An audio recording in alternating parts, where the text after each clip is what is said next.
Former President Donald Trump has been receiving backlash for questioning Vice President Kamala Harris's racial identity during an interview Wednesday at the National Association of Black Journalists convention. Just yesterday, Trump doubled down on his comments by posting a photo of Harris with her family. I had the chance to speak with Dr. Janelle Marilena Edwards, Assistant Professor of History, African American Studies, and African Studies at Penn State University, to talk about his stance on key topics. Take a look.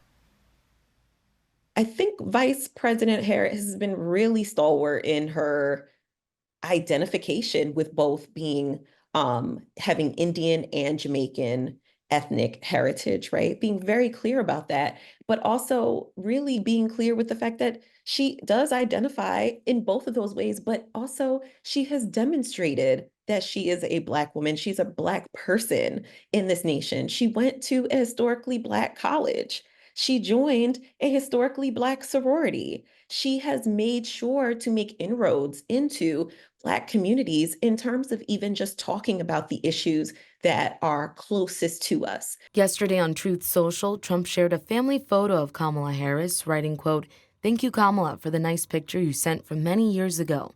Your warmth, friendship, and love of your Indian heritage are very much appreciated," end quote. Dr. Edwards says it's important to recognize that Black people come from a myriad of backgrounds. Even the concept of calling something a Black job, I think, evokes and presupposes the notion that there is only one available job. There could only be one, like Highlander, right? There could only be one Black person in a job or one person who holds this particular position. She also tells me using immigration as a counterattack speaks back to the restrictive immigration laws and quotas that emerged during the 19th and early 20th century, adding there needs to be a better discourse around the relationship between immigrants and the Black community. Black immigrants exist, right? That this sort of idea that there are Black people and that there are immigrants and these two groups don't intersect needs to be completely abolished. We have to have more conversations about the roles of Black immigrants in making what we understand as African America, but also that we need to understand that immigration is not the bad guy.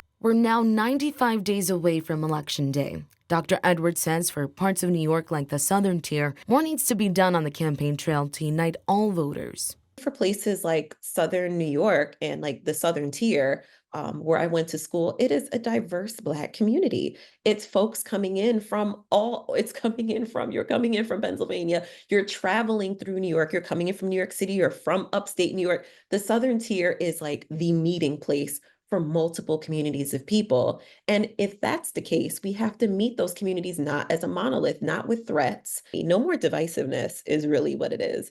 It's how are we bridging people together. And at the southern border Thursday, Republican vice presidential candidate J.D. Vance blamed Harris for the surge of migrants coming into the country and defended Trump's comments about Harris's race.